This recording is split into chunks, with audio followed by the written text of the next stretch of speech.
আর এবার নজর রাখতে হচ্ছে অবশ্যই হাই ভোল্টেজ কেন্দ্র ভবানীপুরের দিকে। 2026-এ বিজেপির ফোকাসে অবশ্যই এই কেন্দ্র, কারণ হাই ভোল্টেজ কেন্দ্র। এবং আজকে এই ভবানীপুর নিয়ে খুবই গুরুত্বপূর্ণ বৈঠক করতে চলেছেন রাজ্যের বিরোধী দলনেতা শুভেন্দু অধিকারী।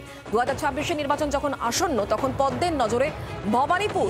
আজ ভবানীপুরকে সামনে রেখে খুব গুরুত্বপূর্ণ বৈঠক করবেন শুভেন্দু অধিকারী।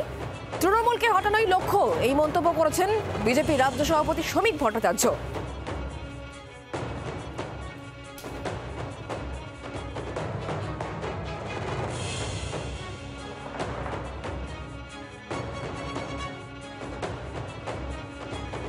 আমাদের কোনো টার্গেট নেই, আমাদের একটাই লক্ষ্য, একটাই টার্গেট, তৃণমূল কংগ্রেসকে 2026-এ ক্ষমতাচ্যুত করে দেবে।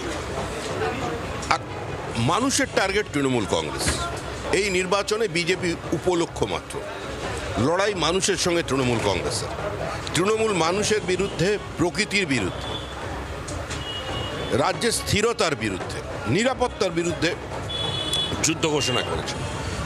তাই মানুষও ঠিক করেছে এই নির্বাচনে তারা তৃণমূলকে উপড়ে ফেলে দেবে। আমার কাছে টিয়া পাখির খাঁচা নেই, আমি জ্যোতিষীও নই, ভবিষ্যৎ দ্রষ্টাও নই, তবে এটুকু বলতে পারি আমি যে তৃণমূলের বিসর্জন অনিবার্য।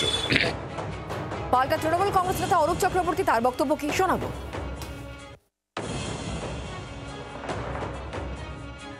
বিশেষ বৈঠক, বিশেষের বিশেষ বৈঠক, বিশেষণের বিশেষ বৈঠক, যত পারে বৈঠক করুক। শুধু শুভেন্দু অধিকারীকে বলবো, দয়া করে নিজে ভবানীপুরে দাঁড়াবেন। বলির পাঠা করে অন্য কাউকে দাঁড় করিয়ে নিজে পালিয়ে যাবেন না। যদি মুরত থাকে, যদি হিম্মত থাকে, যদি বাপের বেটা হয়ে থাকেন, ভবানীপুরে দাঁড়ান।